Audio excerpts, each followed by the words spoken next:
ప్రకాశం జిల్లా కనిగిరిలో వైసీపీకి చెందిన పలువురు టీడీపీ అభ్యర్థి డాక్టర్ ముక్కు ఉగ్ర నరసింహారెడ్డి ఆధ్వర్యంలో టీడీపీ తీర్థం పుచ్చుకున్నారు. పార్టీలో చేరిన తమ్మినేని శ్రీనివాసరెడ్డి, గుడిపాటి ఖాదర్, మధుసూదన్, తమ్మినేని నాగేంద్ర, గోనా ఏమియా సహా పలువురు వైసీపీ నేతలకు పార్టీ కండువా కప్పి సాదర స్వాగతం పలికారు. టీడీపీతోనే ప్రజా సమస్యల పరిష్కారం లభిస్తుందని ప్రజలు గ్రహించారని చెప్పారు టీడీపీ అభ్యర్థి ఉగ్ర నరసింహారెడ్డి.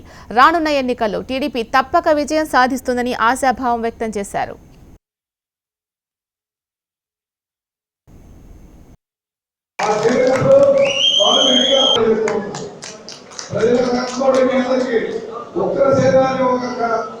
ఈ ముస్లిం సమాజంలో వారి ప్రభుత్వంలో తెలుగుదేశం వారికి ప్రాముఖ్యత ఉంటుందని చెప్పేసి ప్రతి ఒక్కరు ఆహ్వానిస్తున్నారు.